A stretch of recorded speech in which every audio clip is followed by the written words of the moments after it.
People ask the question, what's a rock'n'roller? It's not about drums, drugs, and hospital trips. Oh no, there's more there than that, my friend. The glamour, or the fame. But a rock'n'roller, oh, he's different. Why? Because a real rock'n'roller. Rockstar has a pattern, and RocknRolla fits it almost perfectly. Grand Theft Auto 6 releases on the 19th of November 2026. We know it takes us back to Vice City. We know it follows Lucia and Jason. And we know that one supposedly easy score drags them into something much larger. But the blueprint for that criminal underworld may already exist. Not in a leak, not in a Reddit post, and not in another game. In a 2008 Guy Ritchie film that most people barely discuss anymore, RocknRolla. This is not a claim that Rockstar copied it. It is a theory about structure, rival factions, unstable partnerships, one job that goes wrong, and an entire city chasing the same prize. Different cities, very similar machinery. RocknRolla is a London crime story disguised as a property transaction. An old-school gangster named Lenny Cole controls the city through favors, fear, and a very helpful counselor. A Russian billionaire wants a land deal approved. A group of smaller criminals called the Wild Bunch want enough money to move up in the world. And an accountant named Stella quietly begins stealing from nearly everyone.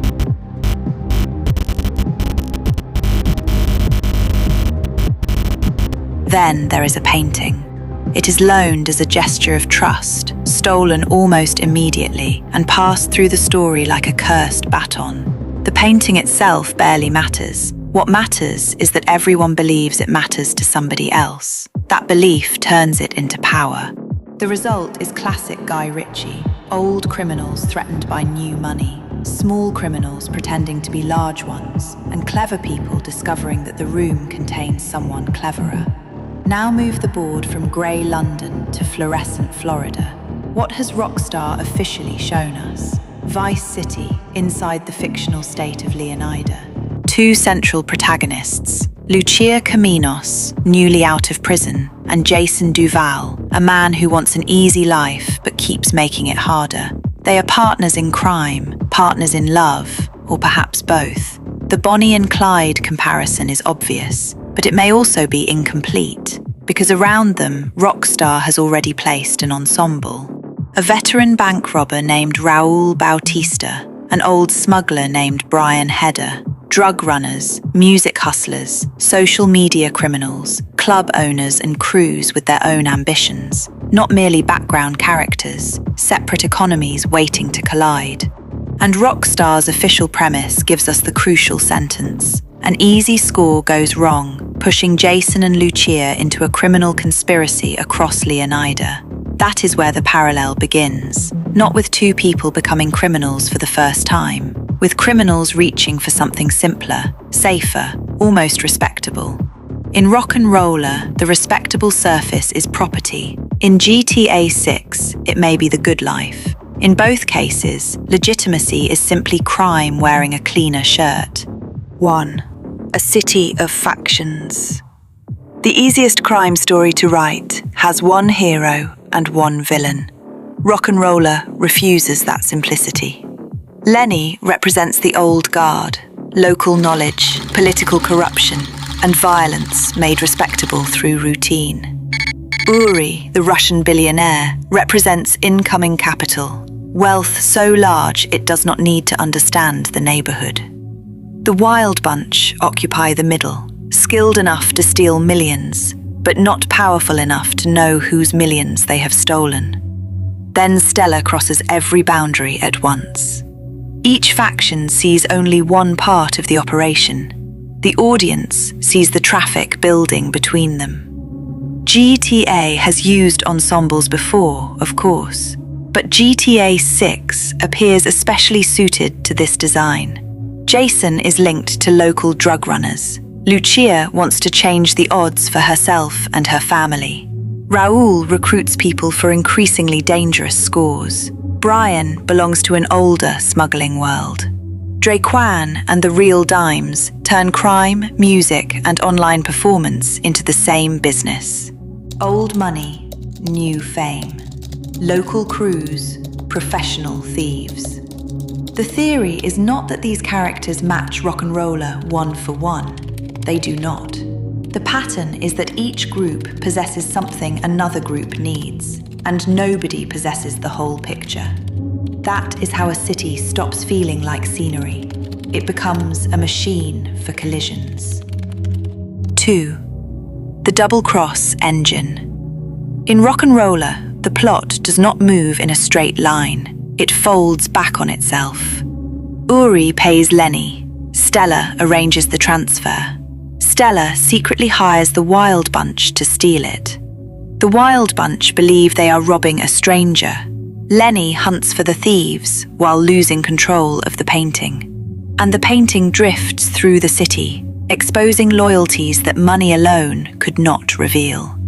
It is a double cross inside a double cross, powered by incomplete information.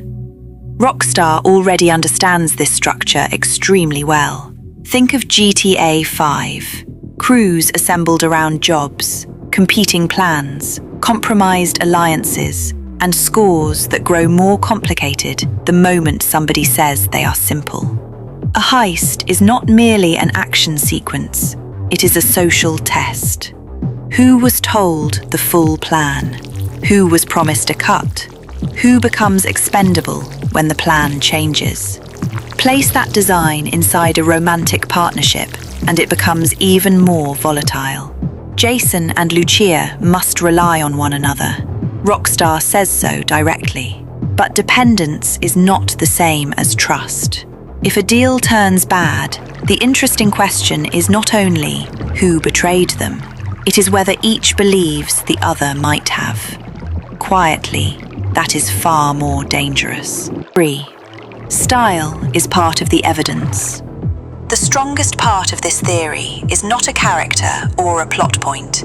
It is rhythm. Guy Ritchie explains criminal systems at speed. A voice gives us the rule. A cut gives us the exception. Music turns information into momentum. Objects move between hands. Names appear. Maps connect. A joke interrupts the threat and somehow makes the threat sharper. Rockstar trailers speak a remarkably compatible language. Needle drops establish attitude before exposition arrives. Social media fragments build the world through interruption. News footage, police imagery, nightlife, animals, influencers, cars and weapons collide in rapid succession. Vice City is introduced not as a postcard, but as an information storm. That resemblance does not prove influence. Kinetic crime editing has a much larger family tree than one film, but it explains why RocknRolla feels like such a useful lens. Both understand that a modern criminal city cannot be introduced by calmly touring it. It must arrive as noise. 4. One easy job.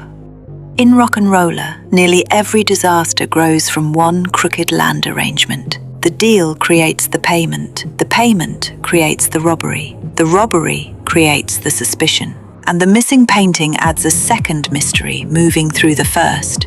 In GTA 6, we now have a remarkably similar story spine, not from rumors, but from Rockstar's own description. An easy score goes wrong. Jason and Lucia find themselves trapped inside a conspiracy stretching across Leonida. That word, conspiracy, matters. A failed robbery can produce a police chase. A conspiracy produces layers. Someone arranged the opportunity. Someone benefits from the failure. Someone knows why the job was never as easy as it looked. If the RocknRolla pattern applies, the opening crime will not simply introduce the protagonists, it will connect them to every faction that follows. The first job will be the loose thread. The rest of the game will be the state coming apart. 5. The obvious problem. There is an obvious objection. RocknRolla is aggressively London. Its plot depends on property development, entrenched local power, and a city being sold from beneath the people who thought they owned it. GTA 6 is Florida. Highways, beaches, wetlands, strip malls, live streams, and sunlight bright enough to make bad behavior look recreational. So why should one tell us anything about the other? Because Rockstar rarely borrows a film's furniture exactly as it found it. It borrows the dramatic DNA. Vice City did not remake Scarface. It absorbed the rise and fall mythology, the neon excess, the cocaine economy, and the fantasy of Miami reinvention, then rebuilt them as an interactive world. GTA 5 did not recreate Heat. It translated the professional heist tension, the masks, the crews, the preparation, and the violence erupting in broad daylight into mission design. The same transformation could happen here. London property becomes Leonida development. A Russian billionaire becomes some newer form of outside money. Tabloid celebrity becomes live stream celebrity. The old gangster guarding his territory becomes the smuggler, developer, or local kingpin who remembers when Vice City belonged to him. The setting changes, the engine survives. Imagine one mission. Not a leak, not a forecast, just a test of the theory. Jason and Lucia are offered a routine robbery by Raoul. A courier is carrying a small object from a waterfront mansion to a private terminal. They are told it is jewelry. The security will be light. The owner will not contact the police. Easy money. They intercept the car on a causeway. Jason blocks the road. Lucia takes the case. The courier escapes in the confusion, which seems inconvenient but not disastrous.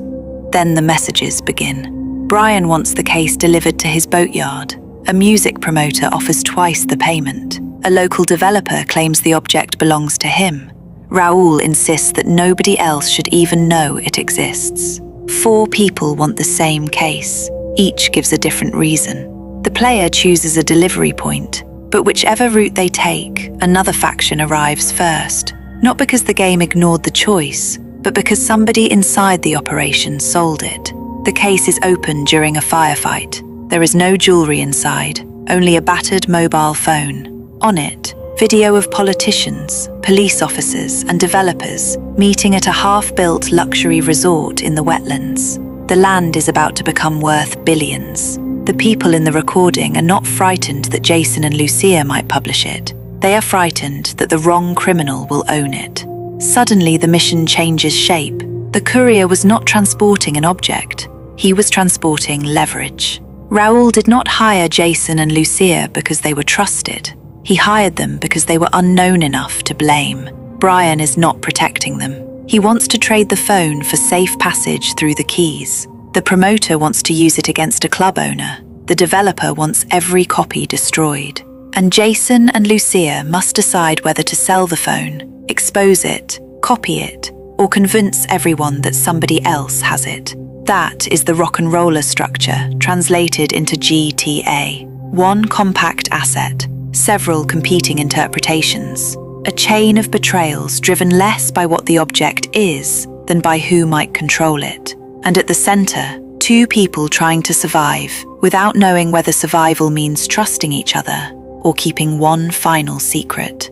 The object could be a phone, a ledger, a drive, a property deed, or something wonderfully absurd. It does not need to be a painting.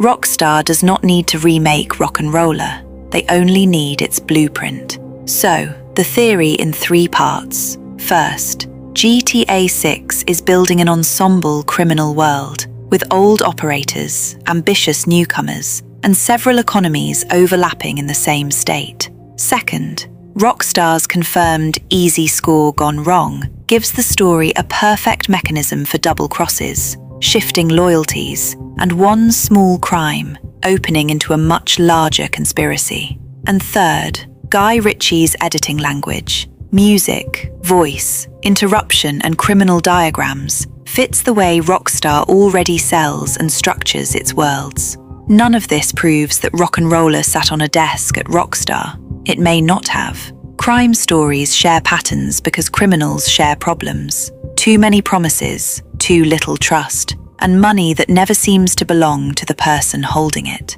But some comparisons are useful, even when they are not origins. RocknRolla gives us a model for what GTA 6 could become. Not simply a love story with robberies, and not simply another climb through the Underworld. A story about a changing city in which every faction believes it represents the future. Most of them are wrong. And if one easy job truly connects them to the whole machine, then the biggest question may not be whether Jason and Lucia can escape it. It may be whether the machine was built to make them turn on each other. That is the RocknRolla theory. And the next time a Rockstar trailer flashes past in 90 seconds, watch the hands, not only the guns. Watch who gives the money, watch who takes the object, and watch who is missing when everyone comes to collect. If you enjoy finding the hidden machinery inside familiar stories, subscribe to What's Inside the Box, because sometimes the most revealing influence is not the film everybody remembers,